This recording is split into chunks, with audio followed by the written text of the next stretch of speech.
There is a number sitting underneath every OpenAI headline right now. Minus 122%.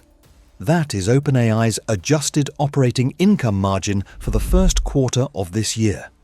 Strip away the accounting softeners. Ignore the stock-based compensation carve-outs. And what that number tells you is brutally simple. For every dollar OpenAI brings in, it spends $1.22. According to reporting tied to the company's investor materials, that has been true not for a quarter, but effectively since the beginning. Now hold that number in your head while you look at everything else happening around the company. OpenAI just raised $40 billion in the largest private funding round in history. It signed a massive infrastructure deal with Amazon. It loosened Microsoft's grip on the partnership that built the modern AI industry. And CNBC recently confirmed the company has confidentially filed for an IPO. Every headline reads like domination, but the minus 122 is still there. And that number does not care about the headlines, because what you may actually be watching is not a technology company expanding. It may be a company sprinting toward the public markets before the economics underneath the story become impossible to hide. And once you see the pattern, the product shutdowns, the restructuring deals, the media acquisitions, even the IPO timing itself start looking very different. The first crack appeared long before most people noticed it. When OpenAI launched ChatGPT in late 2022, the reaction was unlike anything Silicon Valley had seen in years. The product became the fastest-growing consumer application in recorded history. Reuters, Bloomberg, and practically every major outlet framed it as the beginning of a new technological era. Sam Altman leaned into that framing hard. During Senate testimony in Washington, Altman described AI as potentially one of the most transformative and dangerous technologies humanity had ever created. That wording mattered, because in technology markets, danger implies power, and power implies value. Microsoft understood that immediately. Between 2019 and the years that followed, Microsoft committed more than $13 billion to OpenAI. In exchange, it secured what looked like the defining alliance of the AI era. OpenAI's models would run on Azure, Microsoft would receive access to the technology, and the companies would split revenue generated through the partnership. For a while, it looked unbeatable. The markets loved it. Investors loved it. The narrative practically sold itself. A small AI lab was going to reshape civilization, backed by one of the most important software companies on Earth. But underneath the excitement, there was a structural problem almost nobody was talking about. And that problem was the money itself. Because a significant portion of Microsoft's investment reportedly did not arrive as unrestricted cash. It arrived as Azure Cloud credits, effectively spending tokens that OpenAI could only use inside Microsoft's own infrastructure ecosystem. On paper, OpenAI recorded capital raised. Microsoft recorded cloud revenue. Both companies appeared to grow. But according to multiple reports analyzing the structure of the arrangement, much of that capital never really left Microsoft's system at all. It was, in effect, a financial loop. And that distinction matters enormously once you start asking a very uncomfortable question. How much real liquidity did OpenAI actually have access to while building one of the most expensive technologies on Earth? Because the next phase of this story required something cloud credits cannot solve. Actual cash burn. According to internal financial projections that surfaced in reporting over the past several months, OpenAI is on track to lose roughly $14 billion in 2026 alone. That figure is dramatically worse than many outside analysts had projected just a year earlier. And the company's own timeline reportedly pushes profitability all the way toward the end of the decade. But here's the part investors cannot ignore anymore. The road to profitability runs through tens of billions in cumulative losses first. OpenAI has reportedly committed to enormous long-term infrastructure obligations. A $250 billion Azure commitment through 2032. Massive Oracle agreements beginning in 2027. Exploding compute costs tied to training and inference. Meanwhile, recurring annual revenue is still a fraction of those obligations. You do not need a spreadsheet to understand the problem. The gap between what OpenAI earns and what it has promised to spend is not a temporary imbalance. It is the central question hanging over the entire company, and for a while, OpenAI believed user growth would solve it. That was the dream behind ChatGPT. The assumption was simple. If the product became essential enough, monetization would eventually follow naturally. The audience would compound. Usage would deepen. Revenue would catch up later. But the growth story started weakening. By the first quarter of this year, OpenAI's weekly active users reportedly averaged around 900 million. That sounds massive, because it is. But internal projections had reportedly expected the platform to surpass 1 billion weekly users much earlier. And more importantly, average time spent per user was reportedly beginning to decline. That changes the story, because explosive adoption and durable engagement are not the same thing. ChatGPT became a cultural phenomenon because it felt magical. But sustaining a business that burns extraordinary amounts of capital requires something stronger than novelty, especially once Google entered the fight properly. Google did not need users to change habits. It already owned the habits.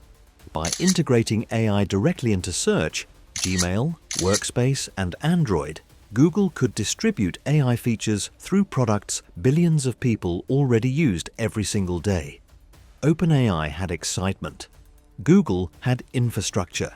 And suddenly, the growth assumptions underneath the OpenAI story looked far less inevitable than they did in 2023. But the moment the financial pressure became impossible to ignore internally may have been Sora. Because Sora was supposed to be the future. When OpenAI revealed its AI video generation system, Sam Altman described it in near-revolutionary terms. The product was framed as a creative breakthrough, something capable of fundamentally changing visual storytelling itself. The excitement was immediate. Major partners reportedly committed serious money. The launch generated enormous attention, and for a brief moment, Sora looked like another inevitable OpenAI victory. But then something strange happened. Just over 100 days after launch, the project was effectively shut down. According to reporting from people close to the situation, partners were caught completely off guard. One account described active meetings taking place with the Sora team literally hours before discontinuation notices arrived. And the economics behind the shutdown were staggering. Reports tied to the project suggested Sora may have been costing OpenAI as much as $15 million per day to operate while generating only a tiny fraction of that in actual revenue. At that burn rate, even billion-dollar partnerships stopped looking large very quickly. But the important part was not simply that Sora failed financially. It was what the shutdown revealed about OpenAI's priorities. Because once the economics tightened, OpenAI started concentrating almost entirely on the areas most likely to support the narrative investors needed to hear next. Enterprise AI, coding tools, infrastructure scale, and eventually an IPO. That same pattern appears inside the Microsoft restructuring.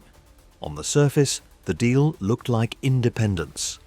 OpenAI gained the ability to work more freely with Amazon, Oracle, Google, and other cloud providers.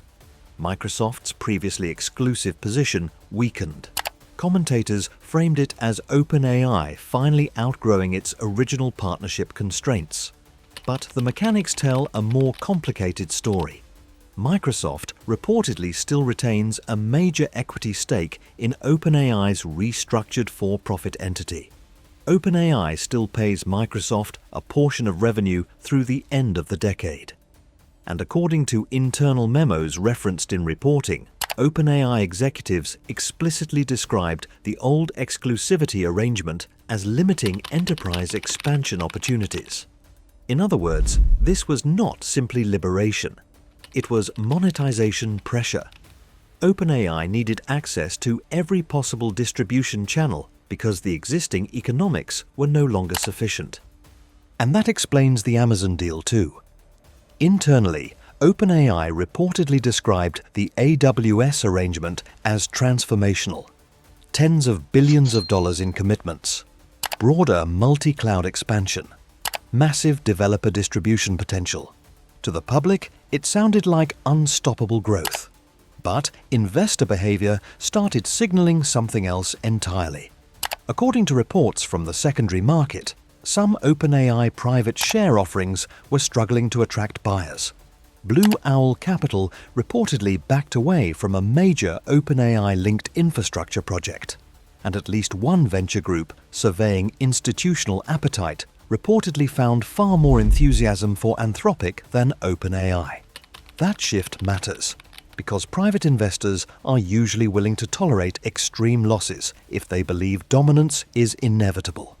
The moment they begin questioning inevitability, the entire equation changes. And then came the acquisition that may have revealed more than any product announcement did. TBPN, a relatively small media company, a daily technology and business show, a modest audience compared to the scale of OpenAI itself. According to Financial Times reporting, the acquisition cost landed somewhere in the low hundreds of millions. At first glance, it looked bizarre. Why would one of the world's most valuable AI companies spend that kind of money on a media property with a comparatively niche audience? Sam Altman actually answered that question himself. In an interview discussing the acquisition, Altman reportedly said someone had told him AI would be the least popular political candidate in history and that the industry needed better marketing. Think about what that means.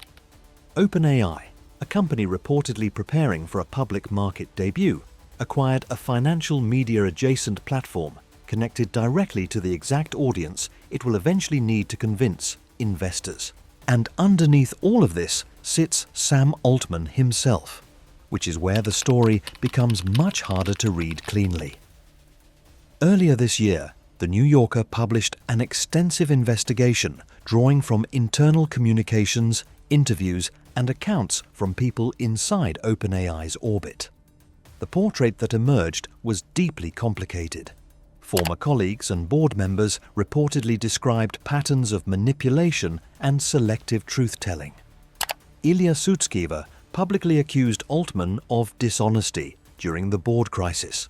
Paul Graham reportedly expressed concerns privately as well. Even Altman's earlier startup history started resurfacing. His first major company, Looped, reportedly presented user metrics that looked dramatically different internally than they did publicly. Yet the company still exited successfully. And inside OpenAI itself, reports suggested growing internal tension around the company's financial commitments and IPO readiness.